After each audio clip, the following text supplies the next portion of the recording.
Hey guys, welcome back to the 5th episode of my road to a 750 Chess Elo. The way this works, if you haven't seen any of the other episodes, is that I'm on the road to get a 750 Chess Elo. Pretty self-explanatory.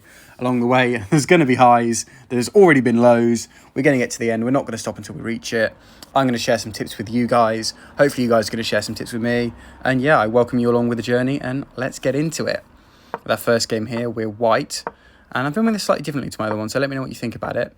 I opened with sort of the classical, my version of a classical London opening here. Getting my bishops out nice and early, then my knight, looking to try and dominate that square on e5. He then castles, so I push my knight again, now taking that square that I wanted so dearly, threatening his queen, making his queen retreat, so a great move in all. We've pushed higher up the board and pushed him back a bit. I then look to move my knight out on the left. The way this sort of setup works is the only thing that isn't ideal is my left-hand knight. Sometimes I reroute him in front of the queen and over to the right again. Other times I get him over to the left, which then takes 2 moves to get him into action.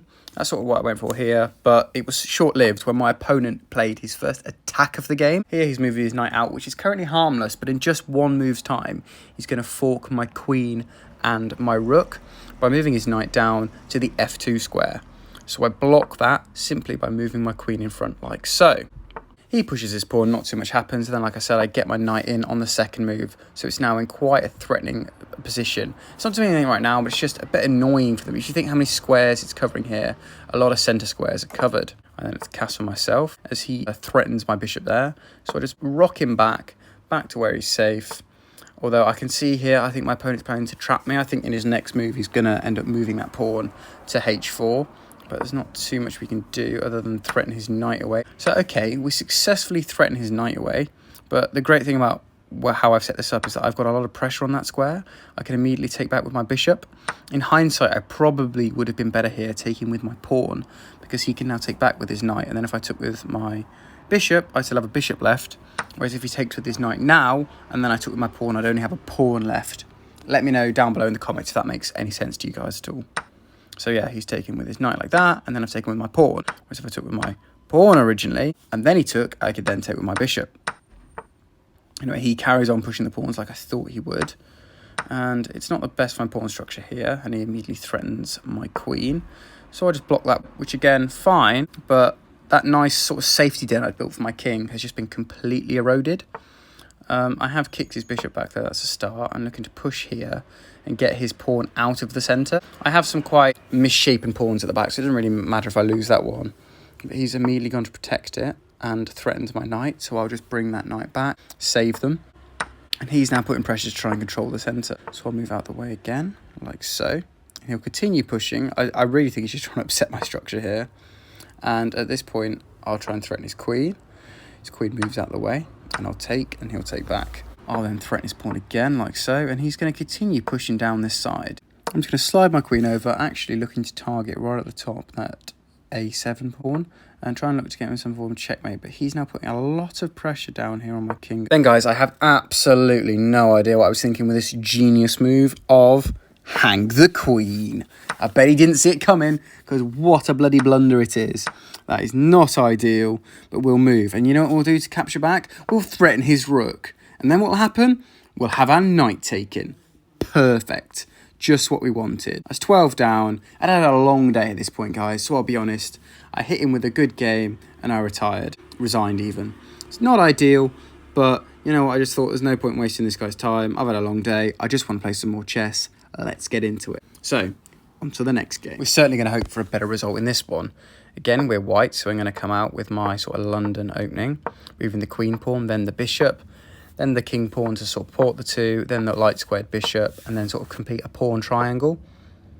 And then complete my sort of pawn triangle before letting my knight develop like so. Again, looking to put as much pressure as possible on that e5 square. So when you see at the minute, my pawn's attacking it, my rook's attacking it, my knight's attacking it, and is set to move there on the very next go. Like so. He then takes. This time I do take with the pawn, which was the correct move as I outlined last game. And at this point I'm threatening his knight, so he moves his knight away. Now his knight is hanging, so I immediately take that with my queen. And I'm up material. So the good news is this game's starting better than the last one started.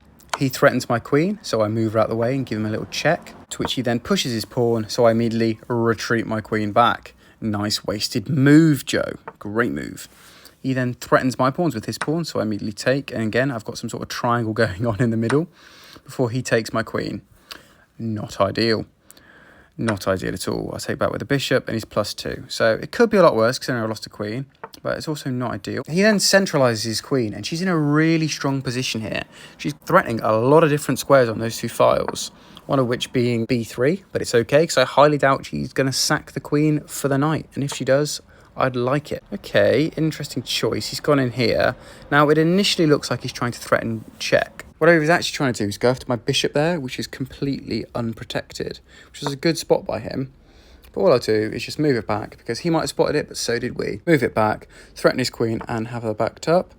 So again, he retreats, and I'll threaten again with a pawn, take her on the run. But again, she gets out of it quite easily because, well, she's a queen. But you know what? We're going to threaten her again. We're not going to take no for an answer. So then they work into a brilliant situation again, where they're now threatening my other bishop that is also unprotected. But again, we spot it, threaten his queen. But what we didn't spot was him, like I call it spearing. I guess it's forking.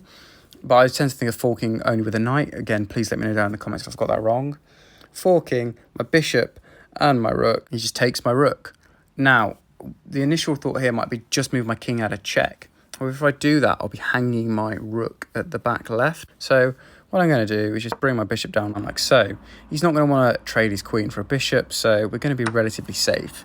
What he has, however, traded is my knight for his bishop. So I'll take that, and it allows me to try and get my rook on the open file when I get a spare minute, if that open file wasn't threatened by the queen. But, you know, we'll get it out of there, and eventually we will have an open file for our rook. This move backwards here means put me in check again, so I have to block with my bishop again. I couldn't quite figure out what my opponent was thinking with this move. However, I brought my rook in close at this point because I just don't want him taken. I'm down enough pieces as it is. The last thing I want to do is start losing even more pieces. So just bring the rook in close like that. They then check, taking a pawn in the process. But what I've got to do is slide my rook forwards again. And they're not going to look to exchange here. Taking another pawn, but I'll look to push my pawn. I'll take their pawn, then move my bishop out to the right. So if I push my pawn up a square on the next go, the king then can't take the pawn. I'm not quite sure what move he was doing there, moving his rook one to the side like so. But I guess he's looking to get it out on the next turn maybe. But we're instantly going to block him from getting it out. Because if he moves it forward one rank, we'll just immediately take. He can't take with his king because I'm protected by my pawn. However, talking of pawns, he then takes the one from behind my bishop, threatening my dark squared bishop on the very next go.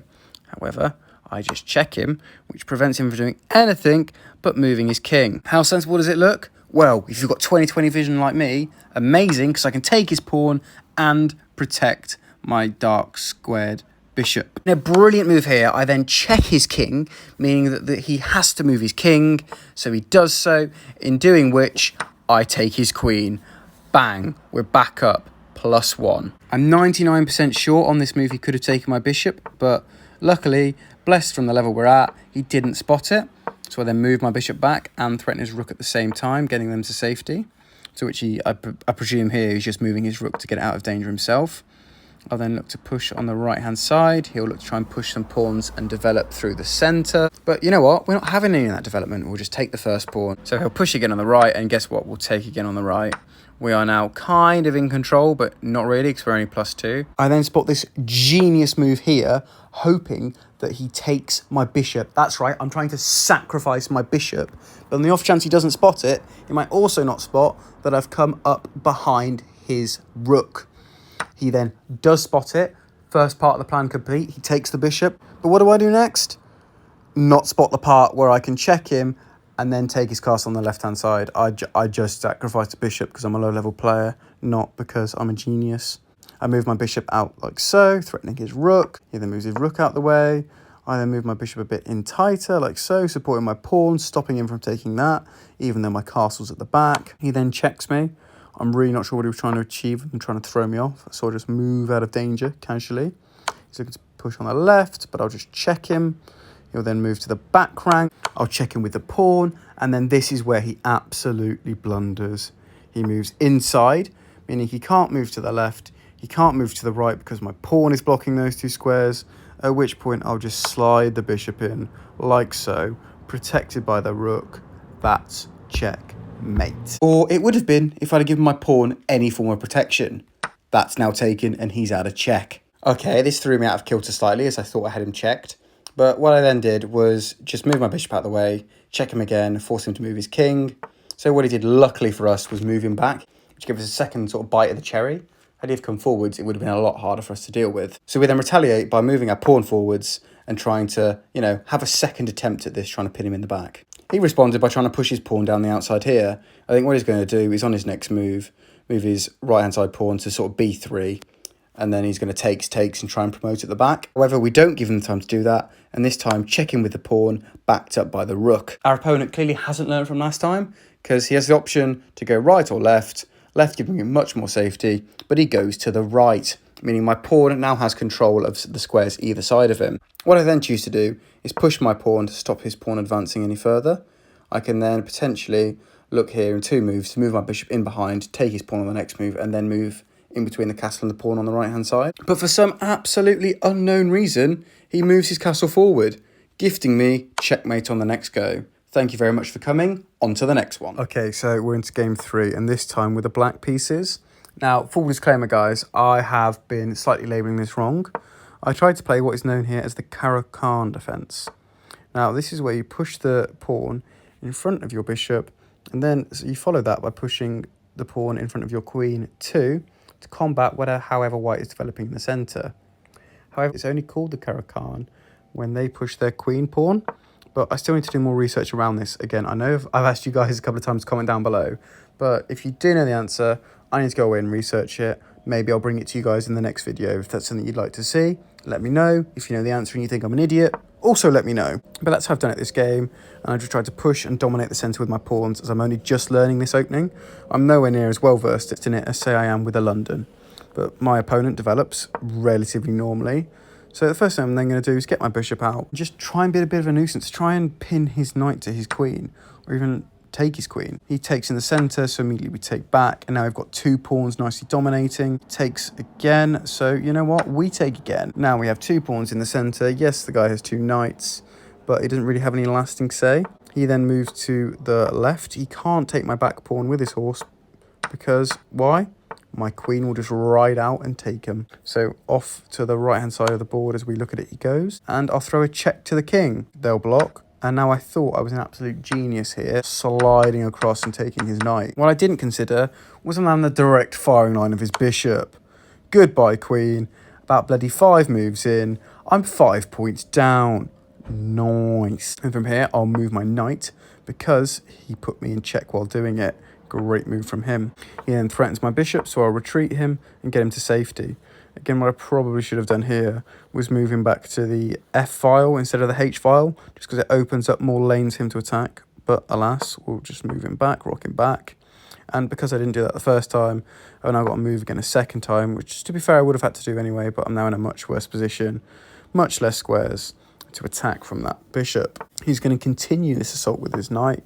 I'll then push my pawn up to threaten his pawn at the back, at which point he'll push his up to stop my advancement, I guess. Fine, I was going for that inside pawn anyway.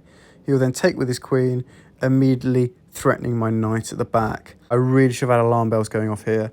You can see the checkmate. If he gets his queen down onto d7, there is nothing I can do about it, and it's checkmate. So what do? Threaten his queen and get checkmated. Brilliant. Great note to end the episode on, guys.